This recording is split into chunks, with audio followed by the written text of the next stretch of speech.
is up, everyone? Welcome to the Tell Me More podcast presented by the Real Estate Cheat Code.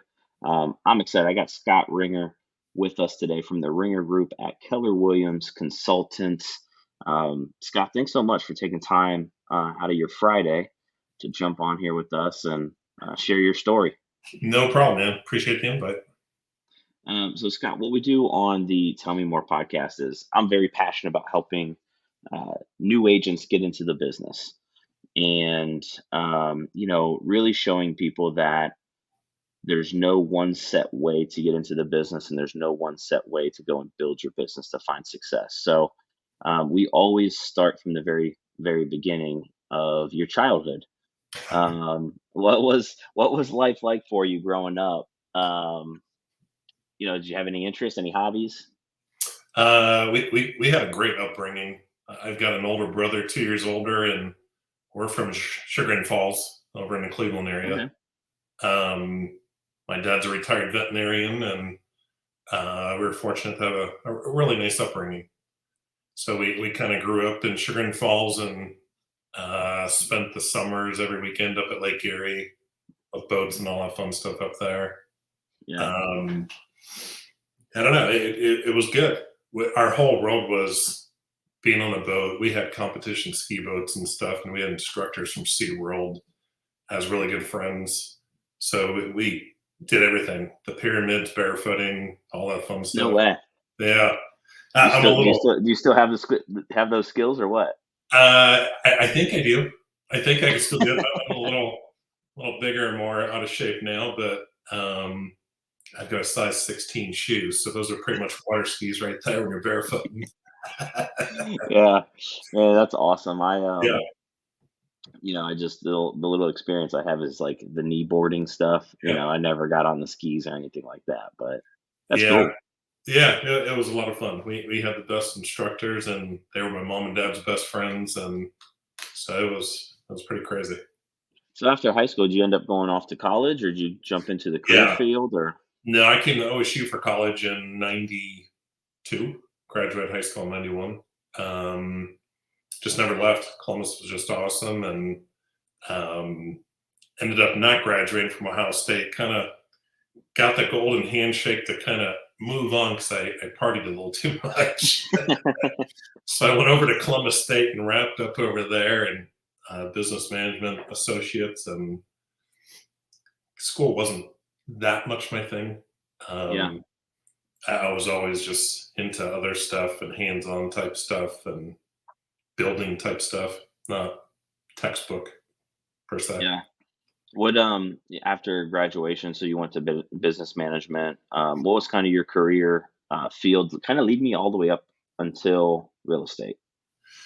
Well, in college, since I'm 6'5" and hover around 340, we ran security for all those campus bars, my brother and I, and so we did that, and then that transitioned into working at Chili's Grill and Bar as a server and dishwasher and cook, and made it up to management and help run the store in Hilliard and Sawmill.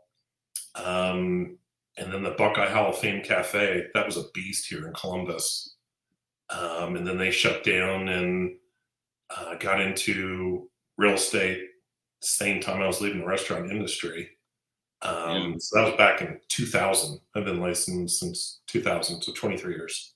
So really, it was that transition of that one restaurant closing really got you into it. I always tell people all the time, like I think a third of the people on our team came from the restaurant Really?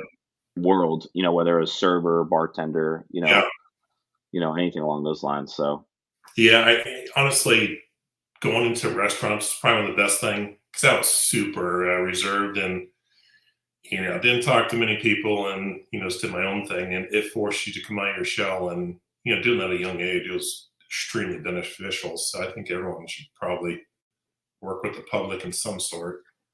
yeah, me personally, I never did it. I don't know how you guys did it or do it. Yeah.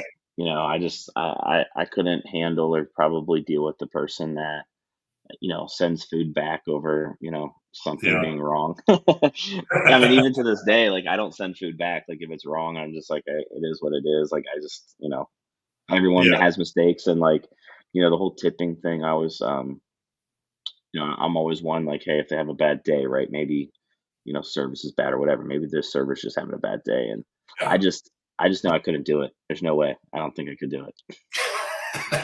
It paid the bills when I was finishing up college, so Yeah. it was all good. So 2000, transitioning over, what made you decide to go get your real estate license? Did you always have an interest in real estate? Was there family that was in real estate? How did you pick that as the next career field for you? It was. I didn't have any family members, but like my favorite show, still to this day is what is it? I think it's called Home Again now. Um, Mm, Bob Vila, whatever his show was called back then. I think it changed, but I love that show, and the building part was my thing. I loved it, and then I don't know. I used to be really big into motivational tapes and books and all that, and seminars, and it seemed like the common denominator was for building wealth was real estate, mm, and it just hooked me. So I got my license in 2000. I couldn't even afford to go to Hondros because I was in the restaurant industry, and my ex mother in law, fantastic woman, and she paid for my classes for me, oh, nice. and just never looked back. Yeah. Did you jump in full time right away, or did you transition and still doing the restaurant stuff and real Yeah, estate on the I side? transitioned. I was on a team at Remax New Directions over in Hilliard with Juanita Daniels, Okay. and I was part time and working restaurants at night, just like serving, washing Hmm. dishes, cooking, whatever it was. Um, and finally, I just took the leap and just went all in. Probably the scariest day of my life, but um, it was a struggle, but you get through it. Trying to do it part time is extremely difficult. Yeah. That's why obviously, I help a lot of new agents get into the business, and that's the hard part is like, you may only be putting in part-time hours, it feels full-time, Yeah, right? Like, having to go and work 9 hours at another job and then put in another 5 to 4 to 6 in the evening for real estate or vice versa. You're putting in long days to make that transition happen. big time.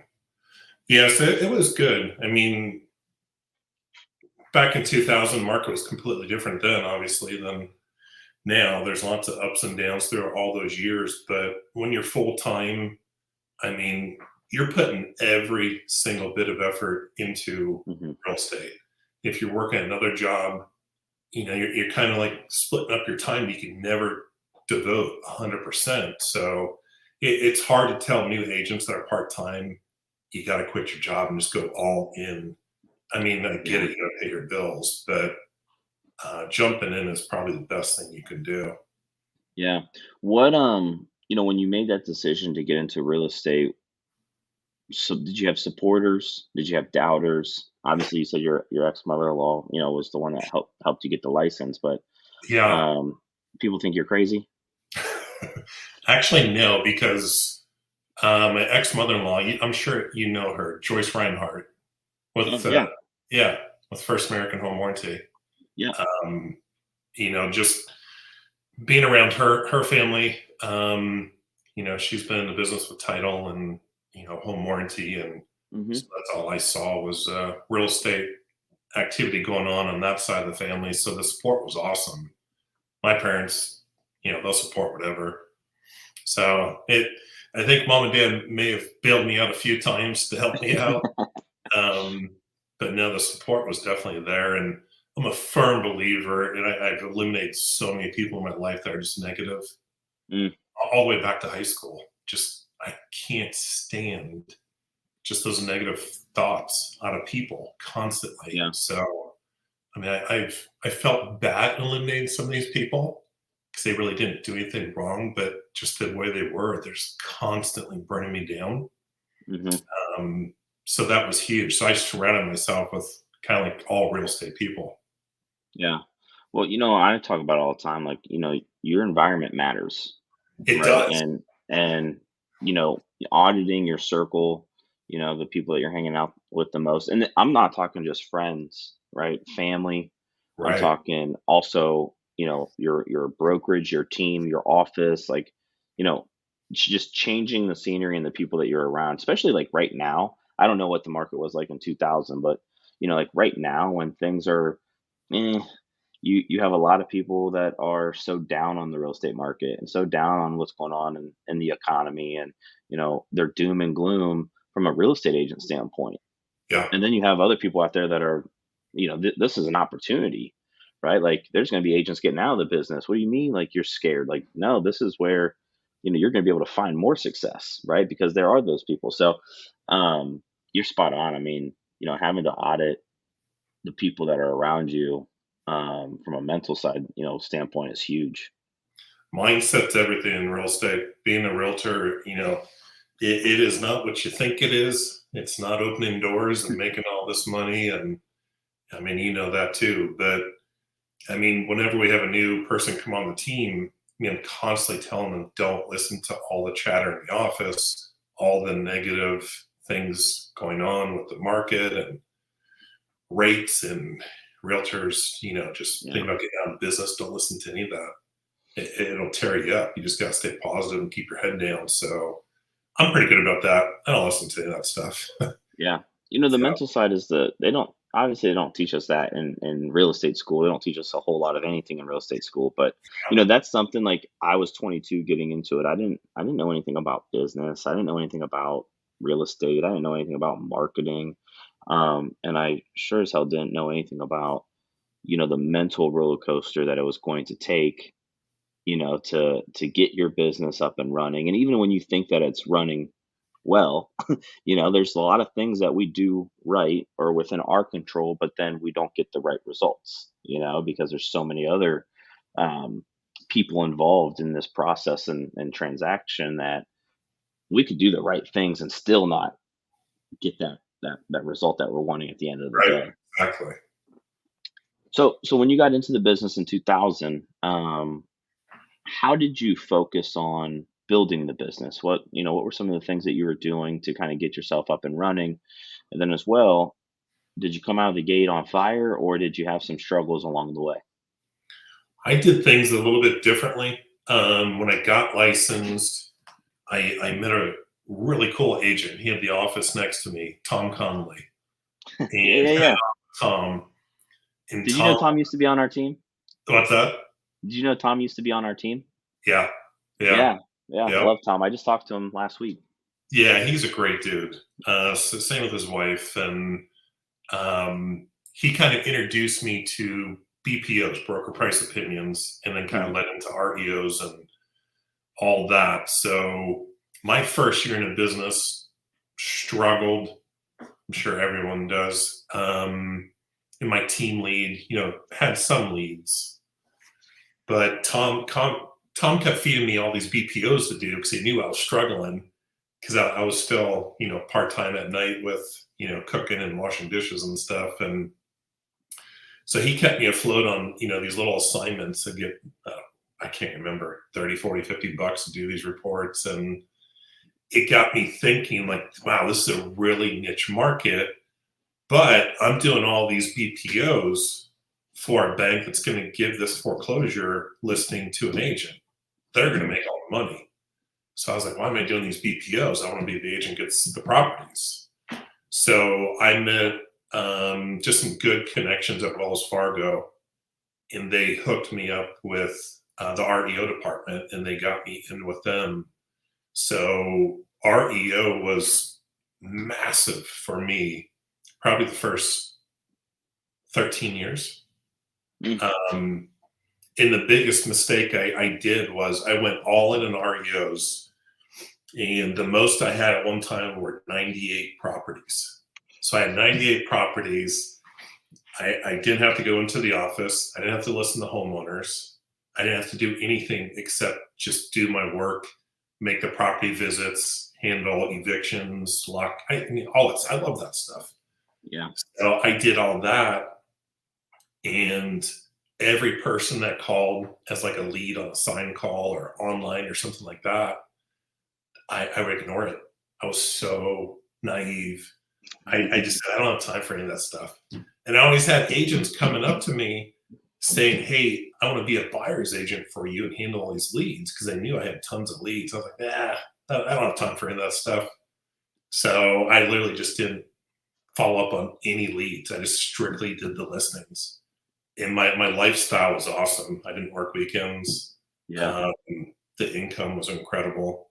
But when that market crashed in 08, 09, everyone still thinks to this day, REO agents are the one that, had the best lives during 08, 09. Actually, it's the opposite, because Obama was in office and he did the foreclosure moratorium, and they shut down all foreclosures. And I don't remember how many I had at the time. It must have been 20 something. Overnight, I lost every single one. I woke up Mm. with all these emails saying this property's been, canceled. And it was devastating. Mm.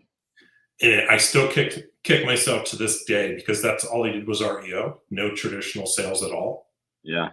And putting all my eggs in one basket just killed me. I mean, I was Yeah. good for a few years after that crash, but I just kept thinking the REOs are going to come back, and they didn't. So Mhm. I totally switched gears, built a team, because I was solo all those years at Remax doing my REOs, and came to Keller Williams, built a team, and now I'm 99% traditional sales and whatnot. But Yeah. Yeah. yeah, I was a It's one of big those. REO guy. Yeah. It's one of those things where you know you had a Tom, right? And for me, like I had Ryan. You know, and I tell agents this all the time. Like, just get into the office. Like, there are successful agents in the office that could use the free time that you have. Yeah, That will give you the opportunities. Like I remember one day when we were at Keller Williams, Teresa across the hall did a showing with a guy on a foreclosure, and she just wasn't comfortable, after meeting him. And it was really just because he rode up on a motorcycle, and it was a $40,000 house, and she's like, "Hey, do you want this lead? Like, I don't want to work them out." I'm like, "Sure." Like, Ryan was obviously doing REOs, so I was looking for investors anyways, and yep, turned out to be one of my best investors I've had. And the nicest guy, out there. And if you don't put yourself in those situations or those opportunities, you don't know if those opportunities are going to come or not. And a lot of times, successful agents had someone there early on, or had an impact in the early years of their business that Tom helped you stay afloat, right? you yeah, know it wasn't stuff that a lot of people wanted to do, but it kept you in the game, and it kept real estate top of mind. exactly. And to this day, I'll work any price range. Yeah. I'll pretty much drive anywhere. I just had an investor just email me just before we got on, and he sends me all of his flips here in town. And he said, I have one in Cleveland. Do you know someone up there? I'm like, huh, I might drive up there for you. Just because he feeds me everything here, I'm going Yeah. to take care of him on some one offs. So I'll go anywhere. And I tell all new agents, just because it's an investor, because a lot of investors get a bad rap, they waste agents' times. And, I get it. A lot of them do. They work with 50 million realtors and they're not loyal. And I get it. But I still work with them. I get burned plenty of times, but the ones that do work out are phenomenal, like Hmm. game changing type real estate career.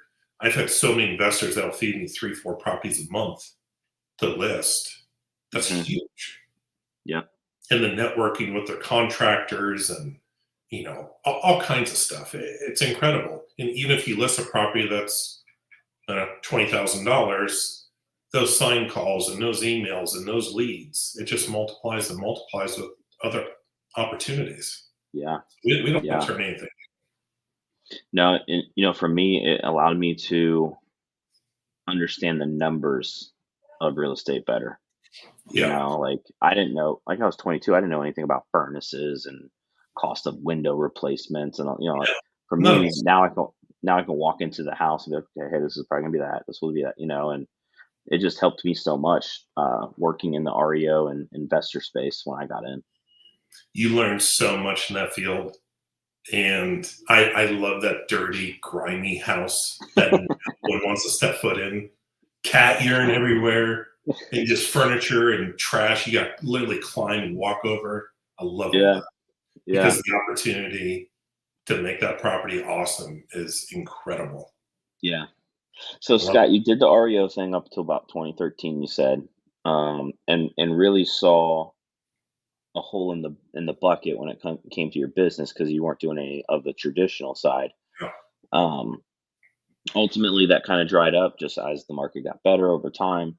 Uh, what made you though go to the team format right away? Like, was there the need for the help on showings, or was it just because 2013, that was the new thing. I shouldn't say new thing, but that was the thing, Yeah. right? Build a team, go get buyers agents, right? For you, was it out of necessity, or was it just, hey, I wanted to kind of create this or keep this lifestyle that I was living, where I didn't have to do nights, weekends, those types of things? Yeah, it's funny because Ryan is the one that I was like, oh man, he's got this going. He's got this team. And I remember back when the market crashed, because I did a lot of short sales too. Hmm. And Chase reached out and wanted me to run a team of short sale negotiators here in Columbus. I was like, I'm not going to work for anyone. I'm not doing corporate stuff. And I ended up doing it for about a year though. And it was awful, absolutely awful. I knew what I was doing. It felt good to like lead a team on short sales because I knew that inside and out. So Hmm. that part was fun, but reporting to someone and that whole corporate stuff, it was awful. Like you have 30 minutes for lunch. I'm like, are you kidding me? Well, You know, especially after being, your own boss for, yeah, that long. yeah. So when that market was down so much, I was like, okay, I'll help you on short sales for a while because my business was down so much. And I remember I talked to Tom Connolly and I had a closing at lunchtime at Chase. I went to a closing for my lunch break and I ran into Tom Connolly at the title company. And we haven't seen each other at the time for, I think it was a few years. So, we caught up and he was telling me about Ryan. And he's got a team and all these leads coming in. So immediately I called Ryan and set up an appointment and came into his office over there off Lizelle there when you guys were over there. Yeah. And he just showed me what he was doing and I was hooked. I was like, this is what we got to do. So just seeing someone leverage their time like he did or does um, was just the biggest light bulb in my head because I knew about teams, but Yeah. sitting there with Ryan, looking at the TV with all these leads and all this, Boomtown and all this stuff, I was like, oh man, because I was a solo agent up until then and did nothing but REOs. Yeah. So it always had so many extra leads just off all my listings. So that's why I was looking into the team thing, and I was just hooked after seeing Ryan. Yeah. It's one of those things that he's always taught me of, you know, designing your business today where you want it to be 10 years out. Like, and a lot of times agents get to year 9 and then they start to try to do what they were meaning to do this whole time, Yeah, right? And I don't think any of us get into the business to have a job. I think we get into the business because it can bring us freedom, flexibility, and the money piece, right? If you set it up the right way. yeah, It's hard to make all of the money if you're an individual agent because you have no freedom and flexibility, right? You're working your clients. And then if you have too much freedom and flexibility, you're not yeah. making the money, right? So, I can't go but on vacations. I can't do anything, and it yeah, literally was so stressful because my bank account was great, and when I was married at the time, she's like, let's do vacations and whatnot, and I felt so bad. I was like, I can't leave the business because my phone nonstop every day with all the banks and stuff, which was a good thing. It Right. was awesome. And I remember I was driving around in my car and I didn't have time to deposit all my commission checks. So I started stockpiling them in my glove compartment. And I had, I can't even remember the number now. It was 50 some thousand in checks in my glove box. And I was like, I don't have time to go to the bank. And so that part was good, but I had no life whatsoever. Yeah. And that hurt me pretty good. Yeah. But the leverage is the biggest thing. And the other downfall that I look back on, sorry, I'm jumping all over the place. My mind's just going crazy with the past. I remember the huge downfall to REOs, which I still do. I love them. That is my baby still. There's not many out there, but Right. you can't build a database because you represent the banks. So you're representing the same client over and over and over again, which is great, but you're not building your database. So you can't farm your database for repeat buyers, list and buy, list and buy. They refer your friends, that sort of thing. You don't do it with banks. So my database was never built out because I had the same clients for years and years. Yeah. And Yeah. especially because you weren't focusing on the inbound buyer leads, Right. Yeah. you know. It's an interesting, you know, take on that. And sometimes too, and those that were in the REO space back then, I got in 2011, so I'm the tail end of it, but you knew who did REOs. Yeah. And sometimes that branding would put you in a box to where your SOY or people around you may be like, oh, Scott doesn't deal with normal Yeah. sales, so I'm not going to bother him, right? He was only doing short sales or foreclosures or whatever. So Yeah. you have some of that too, like as agents, we have to be conscious of that, of what are we putting out there to the public, and continuously to let our database know that, hey, we can help you in any aspect of the business, even if it's a referral fee, right? Like your investor up in Cleveland, right? Like that could easily be a referral fee if you wanted to. Or like sometimes I'll get people like they want commercial. I'm like, I could do it, not my wheelhouse. I don't want to do it, so let me send you to someone. Yeah. So Scott, you start building the team. It was really to create that leverage point, to really be able to scale. Um, Switched gears. It sounds like you've switched gears and started focusing on getting internet leads. Yes. Yeah. Internet leads and this I just started year 24. So, Hmm. doing traditional sales pretty much from like 2013-ish or whatever it may be. I did a few traditionals here and there with the REOs, but I've had so many repeat buyers from my past clients. That's mainly my stuff to this day, but I still Hmm. do plenty of leads that come through. Um, the goal was all referral business, but Yeah. takes time. Leading me up to kind of current day as far as team size, team growth, areas of focus.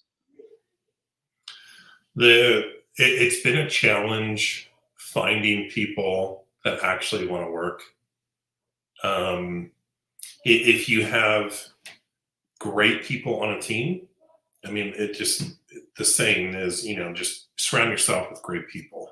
And that's Hmm. so true, especially on a team, because a lot of people come on a team or they just get their license and be a solo agent. They don't even have to join a team. They think Hmm. they're just opening doors and all these leads are coming in and everything's great. It's not that way. You got to bust your butt. So a lot of people that go on teams think we're just handing them golden tickets all day long. Hey, go unlock this door for this person and write up the contract. Yeah. So that's been the biggest challenge because my work ethic is up there high, just brought up that way. Same with my brother, my mom, dad just hustled in life. And, it's hard to find people like-minded. Hmm. Um, I've struggled with agents on the team. Um, it's Yeah. hard to find people that just can work those leads too. He spends so much money on them. If they're not being converted, It's like driving down the highway and just throwing cash out the window. It's, nothing. It's that Yep. part's tough, real Yeah. tough. Well, one of the things that helped me um, in the last probably 2 or 3 months ago, and a lot of leaders struggle with this, right? It's like because we know what the industry can do for us Yeah, and what it has done for us, and we know what it can do for the agents on our team, and we see the potential because we know I would say real estate's it's simple, it's easy, but it's hard, right? It's easy and here's what to focus on every single day.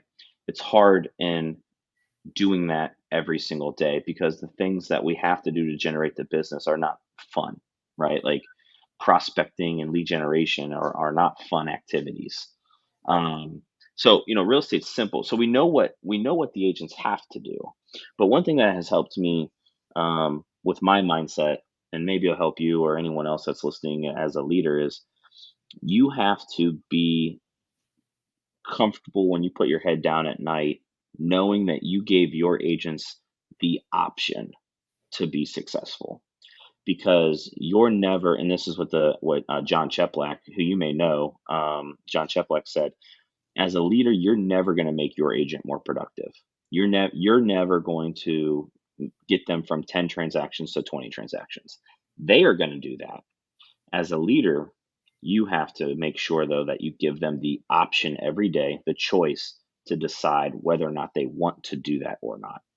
And that has helped me a lot because I know, and we have agents that leave our team, and we have agents that don't sell, homes on our team, but I know deep down that they have every tool and everything, every person, every system, every opportunity for them to go and sell as many homes as they want to sell.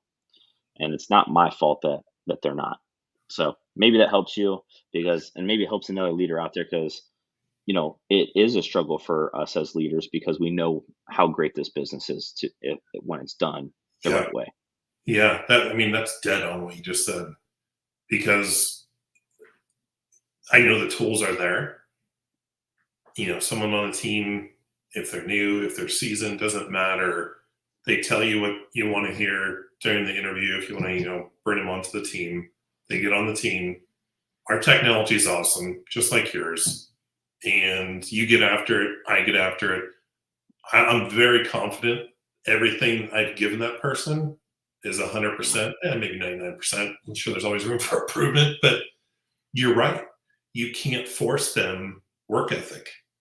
Yep. You can't force them to make the calls. You can't force them to, chase these leads until they actually pick up the phone. And it is hard. And I'm glad you said that because over the years, I'm like, man, I just stink. It's my fault, my fault. But a while ago, a year or so ago, I was like, it's not my fault. It's up to them if they want this.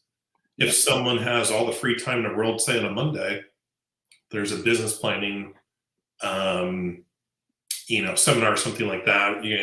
Get your numbers in line for next year. If people on the team don't show up, there's no drive there. Yep. If you're not working or doing anything, you have all the free time in the world on one day during this business planning event, and you don't show up, that tells me right there you don't have Hmm. the drive for this. Hmm. So that was a big wake up call too. Um, Yeah. you just can't force them. They're Yeah. either going to want it or they don't. And that's where it's the people that say hire slow, fire fast. I think's wrong in our industry. To me, and this is what we do. We hire fast and we let them die slow because like what you said was, and it's the truth, right? But what you said was, um, they always say the right things during the interview, but you don't know until it's time to put the action in. And I always tell team leaders this. I always say, look, it's like a tenant. You go, application looks great. They have the income. They're showing money in the bank account. 3 months in, they decide to stop paying rent. 4 months in, no rent, right? Like, same thing with real estate agents. Hey, sure, come on to my team. Here's all of our systems. Start calling these leads. And I know in 30 days whether or not they're probably going to sell a couple homes or no homes or a lot of homes Easily 30 based days. off, yeah, based by the action. So the whole, in our industry, I think hire slow, fire fast is wrong, because by the time you're still trying to find that one person, Yeah. I've said yes to 10, and I might have 5 people that are going to be selling some homes in some capacity, right? And you're still trying to find the one, Yeah. right? So, Yeah. And I remember when Aaron and I came over to your office and sat down with Ryan, and then you joined us later. And the huge takeaway, and I think about it to this day, so is Aaron, is we asked Ryan if he hires part time people. He's like, yeah, why not? And we were just so blown away because he was saying, if they don't sell anything, that agent's not really cost me much money. mhm, They'll die off on their own. They'll leave on their own. I'm not going to mhm, say, you're off the team. They'll eventually just move on.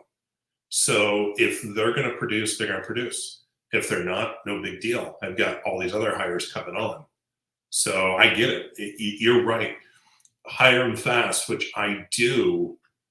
Um, and honestly, people just weed themselves out if it's not going to yeah, work. Um, yeah, yeah. yeah. Scott, I want to kind of switch gears and just kind of look more into the future of some of the things that you want to do, within the business, within your team. What's something that you're looking to accomplish here in the next 12 months? My big thing right now is um, since I'm 50 now, I constantly think about passive income and retirement years. I'll probably always be working on something. I don't like sitting around. Yeah. My big thing is rental properties. It's crazy because I don't own any, and I've helped literally hundreds of people buy many, like big stuff too. And some of these past clients from 20 some years ago, when I started with them, they're a monster right now. They've got so Mhm. many, their life is amazing. And, my life's great, no complaints, but I regret not getting into the rentals right when I got in or as soon as I can afford, to do one. For one, that property's worth so much more money now. If I would have done it a long time ago, Yeah, we don't want to talk about those days. yeah. So that's my biggest goal right now is I'm ready. I'm ready to dive into this instead of helping so many people, which I still will. But Yeah. I need to get into this. So that's my big goal. It's actually my biggest goal for 2024 is rental properties. Okay. That's like my huge big why right now is retirement years. Let's get this going. Let's get you one. Let's Yeah, get you one. yeah. What's a 5-year plan for you? What's a 5-year goal? I really don't have one. I picture in my mind lots of rental properties. That's just huge. Um, REOs are making a pretty big comeback here soon. I'm heavily involved with lots of reporting with banks and a lot of groups I'm involved with in different asset management companies, and my stuff's starting to pick up with that. So I would like to see that pick up tremendously because Mhm. that's a whole pillar of my whole business is the REO world. So that along with traditional, we just kill it doing both. But the 5-year goal is definitely kind of all about me because I've never focused really on me, just focus on everyone else. I Yeah. just want that investment section to come alive here for me.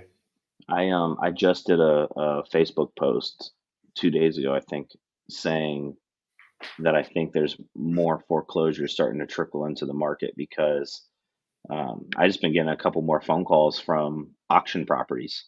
Yeah, Just leads inquiring on auction properties, and that then you go to those auction websites and you see there's now 7 upcoming auctions, and it's not just one website. It's this website's very specific, and then you go to this one and it's very, and then now they're starting to compound. And one of my investors works for a bank, and she took over Pittsburgh as a territory, and um, she's starting to see some of the debt coming through piling up. yeah, So it's going to be interesting. Yeah. I mean, it'll never be what it used to be. Right.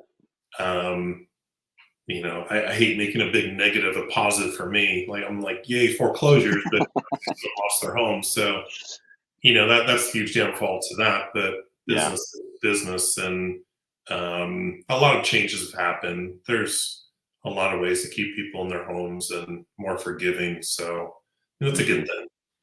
Hmm. You know? Scott, what's a legacy goal for you? What's something that you're looking to hit when you're no longer here? That's a damn good question. God, I think it comes down to, because I think about my kids a bunch, because I have an 11-year-old and a 13-year-old, and I would love them to see us, me and the kids, own so many rental properties and nice properties, not slumlord type stuff, Hmm. and just really, give people a nice place to live. Obviously, it's helping us financially. That's my big thing, is them seeing what I do, and maybe one of them will follow in the footsteps and join the team when they're old enough. But that, and I, it's funny because a great agent that I hired on my team, and he's just a rock star, and he's newer. And he's told me twice, and it's the nicest thing. He said, Scott, every time I co-op with an agent, I tell him what team I'm on. He said, yet in the past 2 years have yet to heard anything negative about me. He said, Scott, everyone that I talk to, everyone I co-op says, you're the greatest guy out there. You're always so nice to all the agents. And I pride myself on that, especially REO guys. A lot of them are women, usually not too nice. They don't like returning calls, text, all that. And usually they're not helpful. And so of all these years, I pride myself on just being nice to everybody.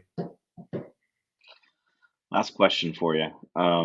If you could give the audience one piece of advice that maybe you wish you had received early in your career, or maybe you did receive in your career, or one that you give out if agents ask you for advice, what would that be? The biggest thing is money management. And the best takeaway on that is, don't just rely on one stream of income. Don't be just a realtor, because the economy and presidency and COVID, all that affects our living. We can't control any of that. That's controlled for us. So the ups and downs on things you can't control are brutal when you're 100% commission and you got the food on the table. So don't just be a realtor and just have that as your business. You've got to get properties. You've got to join, EXP or Keller Williams and build your downline or whatever you want to do. Don't just have one stream of income. If you can, start with rental properties. That way you're building equity and gain that cash flow. But that's been the biggest, I wouldn't say mistake, but biggest thing in my life starting year 24 in real estate is, man, I wish I would have started rental properties right when I got in. Yeah, it's one of those things where Ryan and I talk about it all the time. So it's like, man, we sold that house for $20,000 and now it's worth 180. It's like, but you don't know, you know what I mean? Like, we're human, right? We also thought that, is this market gonna bounce back? Is it gonna go up? Like, we couldn't have predicted what it would have done in the last 12 years, Yeah, you know? But the one great thing about real estate is the best time to start is today. Whether it's buying your first primary home or buying your first investment property, the best time is today. I don't care what else is going on in the world. I don't care what else is going on in real estate. Uh, owning a home is one of the most powerful things that you can do for yourself and for your family and for your finances in the future. So, it is. And on my bulletin board over here, one of my best clients, I think I did 12 or 13 transactions with him on investment properties. And he bought a home. I helped him buy it. It was 600 some thousand up in Marengo. And 3 years later, he needed to sell it. And We sold it for 1.2 and change. So the check is a copy of his proceed check. He's a good friend, so he let me do it. It's just motivation on my wall here. $753,000 he walked from the table in 3 years off of one property. Yeah. I mean, what Amazing. investment are you going to do to get a return like that? Yeah. It's crazy. That's amazing. Realty That's is amazing. the best career in the world, bar none. It's incredible. That's amazing. Well, Scott, I appreciate you jumping on here and sharing your story. And I know it's been several years since you stopped into the office and we caught up there. Those that are watching, um, if you're thinking about getting into the business, if you're a seller, a buyer, an investor, a real estate agent, his phone number is down below. Those that are listening in, if you guys want to connect with Scott, his phone number is 614-348-6747. Scott, is there any other way that someone could connect with you? What's the Our best way? website, theringergroup.com, or you just throw my name in Google and all the sites will come up. But I help a lot of people figure out how to submit offers on REOs or HUDs or short sales. So I'm like the go-to person in my office for agents. So if anyone has questions, more than happy to help. Awesome. Scott, thanks so much for your time today. I appreciate it. You're the man, John. Appreciate it. All right, we'll talk soon. Okay.